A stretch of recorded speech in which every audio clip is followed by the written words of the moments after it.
Ini nih momen epiknya. Perempuan itu memperlihatkan karcis kepada si petugas dan karcis itu ternyata diproduksi pada tahun 1965. Halo teman-teman, kembali lagi bareng aku Adin Andrianto di Kamar Horor Misteri. Jadi pada video kali ini akan menceritakan 3 cerita bus hantu yang ada di Indonesia. Dan ini terjadi pada era tahun 90-an. Biasanya kalau cerita-cerita lama ini pasti ceritanya epic-epic banget ya kan. Kalau kalian penasaran langsung aja, ini dia ceritanya. Yang bikin epic dari cerita yang pertama ini adalah jarak tempuh dari Banyuwangi ke Surabaya itu hanya 5 menit. Kalian bayangkan lah, padahal biasanya itu 5 sampai 6 jam. Jadi di cerita ini menceritakan seseorang yang pernah menaiki bus hantu dari Banyuwangi ke Surabaya. Kalau penasaran langsung aja, ini dia ceritanya.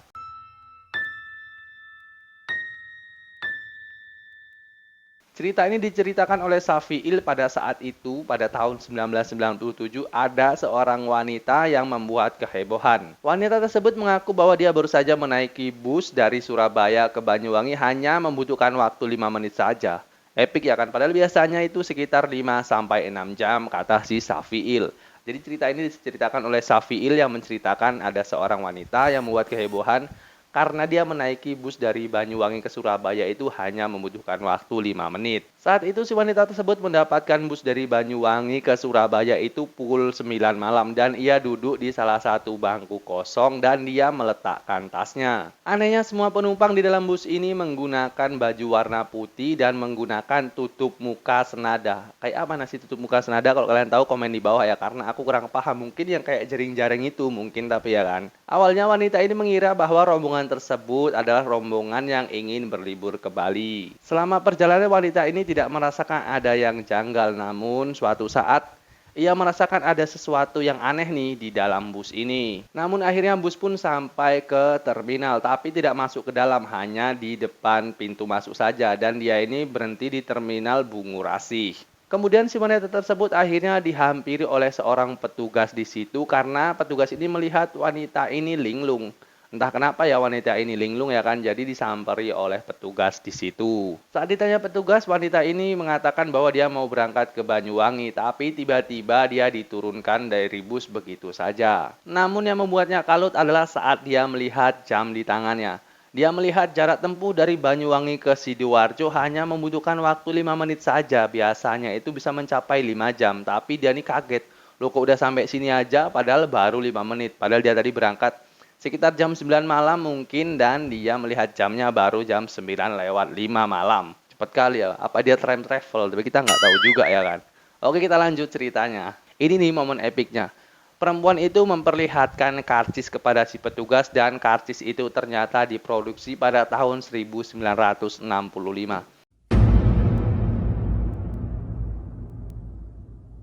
Dan kalian ingat kejadian ini pada tahun berapa? 1997. Apakah dia time travel? Tapi kita nggak tahu juga ya kan. Dengan kejadian ini tentunya membuat semua warga di sekitar terminal itu kaget dan Safiil pun menceritakan hal ini, dia ini masih merinding. Dan yang bikin heran lagi, memang perempuan ini menunjukkan tiket keberangkatan dari Banyuwangi ke Sidoarjo. Jadi memang tiketnya itu ada gitu, dan tapi yang bikin heran, tiketnya diproduksi pada tahun 1965. Wih, aku aja belum lahir itu ya kan. Dan Safili ini juga bercerita bahwa si wanita ini tidak percaya dengan kejadian yang dia alami. Ya, dia baru saja naik bis pukul 9 malam, tapi kenapa baru jam 9 lewat 5 dia udah sampai di tujuannya. Pada saat itu petugas-petugas di Terminal Purabaya ini menanyakan kebenaran yang wanita ini alami, dan wanita itu memang menjelaskan sedemikian rupa dan sedetail itu. Tapi mereka ini masih bingung juga ya dan masih nggak percaya.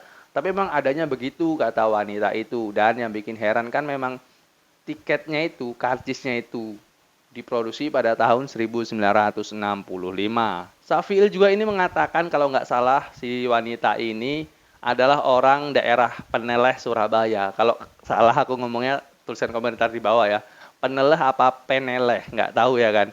Pokoknya disitulah, pokoknya wanita ini asal daerah situ. Akhirnya kisah ini pun menjadi misteri di wilayah Terminal Bungurasih dan ada salah satu warga yang bernama Dewi menyebutkan bahwa pada tahun 1965 ini ada sebuah bus yang penumpangnya ini penuh dan mereka ini mengalami kecelakaan masuk ke dalam jurang dan semua penumpangnya itu meninggal dunia. Kata salah satu warga yang bernama Dewi menjelaskan.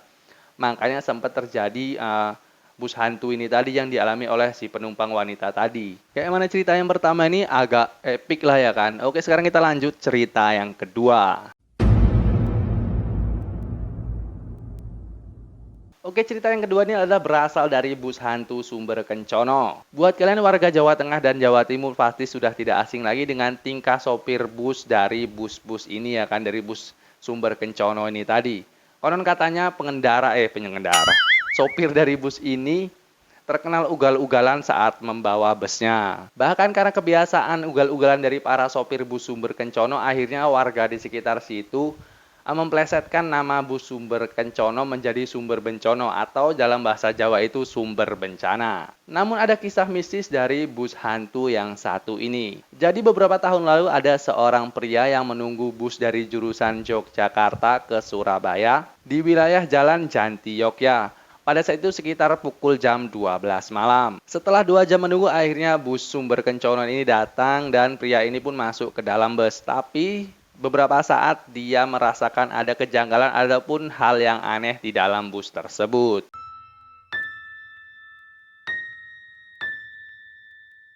Kejanggalan pertama adalah kondektur bus tidak menarik bayaran atau tidak menarik ongkos. Biasanya kan kalau kita naik bis itu baru naik kita udah dimintai ongkos kalau kita nyegat bisnya di jalan. Kemudian yang kedua, suara bus itu terlampau hening atau nggak terlalu berisik gitu ya. Dan yang ketiga, penumpangnya ini ekspresinya datar semua alias kayak diem aja gitu, melongok gini. Jadi kayak gitu. Ada 3 kejanggalan yang pria ini alami. Lelaki itu pun akhirnya berusaha menutupi rasa takutnya dengan bertanya ke penumpang di sebelahnya. Dan lelaki itu bertanya, "Mas, sampean mau turun kemana?" Kata bapak inilah ya, kita sebut bapak ini. Dia ini nanya ke penumpangnya, "Mas, sampean turun di mana?" Katanya kayak gitu. Namun penumpang tersebut tidak menjawab dan ekspresinya itu sangat datar. Jadi dengan refleks bapak ini menepuk pundak lelaki di sebelahnya. Tapi apa yang terjadi saat dia menepuk pundak lelaki sebelahnya itu malah tembus. Jadi dia nempuk gini, "Pak," itu nggak nempel, nggak kena gini, nggak kena gini. Jadi, "Pak, lewat aja," gitu.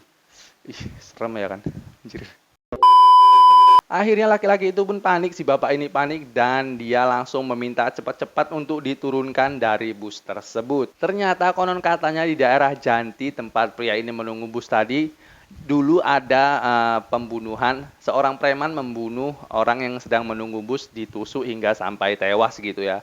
Dan arwahnya ini katanya sering ikut naik bus. Jadi mungkin bapak ini ketemu sama arwah orang yang dibunuh sama preman itu. Mungkin ya kan kayak gitu.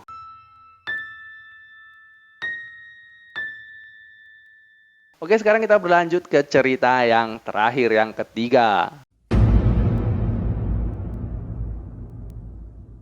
Oke, sekarang kita berlanjut ke bus hantu yang ketiga, yaitu bus hantu jurusan Bandung Sukabumi. Jadi dulu ada seorang mahasiswa yang ingin pulang kampung, yaitu kampungnya ini atau rumahnya ini di Sukabumi. Dan mahasiswa ini menunggu bus di terminal kota Bandung pada pukul 11 malam. Pada waktu itu mahasiswa ini melihat ada satu bus yang dari kejauhan terlihat gelap namun di dalamnya ramai penumpang. Dan akhirnya ia pun mendekat dan dia melihat bahwa benar ini adalah bus tujuan ke Sukabumi ini tadi. Dan pria itu naik, dia naik di bagian depan nomor 2 di sebelah kiri. Ketika mahasiswa ini berada di tengah kondisi setengah sadar, dia ini tiba-tiba mencium bau melati di dalam bus pada pukul 12 malam. Jadi kan kalau kita naik bus ya kan, kalau kita duduk agak lama itu pasti kita ngantuk gini-gini ya kan. Jadi pas dia ngantuk itu dia mencium bau melati di dalam bus tersebut. Kemudian ia menengok ke belakang dan dia melihat seorang penumpang perempuan yang dia menyangka adalah pesindian karena dia itu menggunakan baju seperti sindian ya, kayak baju adat Jawa mungkin kayak gitu kata mahasiswa ini. Setelah itu muncullah beberapa keanehan yang dia rasakan. Yang pertama itu dia merasa bahwa busnya ini jalannya lambat sekali dan yang kedua Suara bus ini hampir tidak terdengar sama sekali, kata mahasiswa tersebut. Namun tak lama kemudian akhirnya bus pun berhenti. Ternyata ada seorang pengendara motor yang sedang duduk di tengah jalan. Mahasiswa ini pun berpikir bahwa terjadi kecelakaan ya. Akhirnya dia pun turun dari bus untuk memastikan keadaan yang sedang terjadi. Ketika dihampiri, pengendara motor ini pun seperti ekspresinya kaget dan ketakutannya, dan dia berkata, kamu itu manusia apa hantu? Hei kamu. Nggak, dia ini kaget ya. Kamu ini manusia apa hantu? Kata si pengendara motor tersebut. Jadi kaget lah karena nengok si mahasiswa ini turun dari bus. Karena mendengar pertanyaan tersebut, akhirnya mahasiswa ini pun terkaget-kaget, loh kok bisa bapak ini nanya kayak gini. Dan si pengendara motor ini kembali bertanya kepada mahasiswa ini, kamu sadar nggak barusan kamu naik apa? Kata pemotor ini. Ya naik bis lah pak, kan hampir nabrak bapak, kata mahasiswa ini. Akhirnya pengendara ini pun berkata lagi, kamu naik keranda mayat bukan bis, kata pengendara motor ini. Aduh, apa lagi nih cerita-ceritanya kayak gini. Ini malam loh weh, nggak kalian tengok nih. Aku paling takut sebenarnya syuting malam-malam, tapi nggak apa-apa lah ya kan. Demi kalian aku syuting malam-malam. Siapa yang tidak tercengang dan bengong ketika mendengar pernyataan seperti itu? Saat mahasiswa ini membalikkan badan dan dia melihat busnya itu sudah tidak ada ataupun menghilang.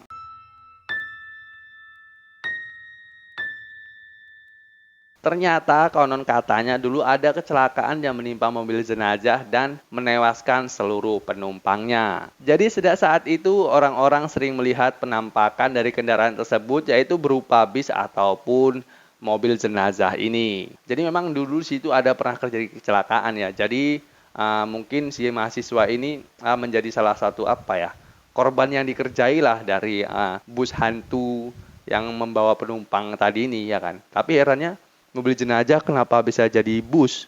Tapi nggak tahu juga ya kan, namanya juga hantu ya kan.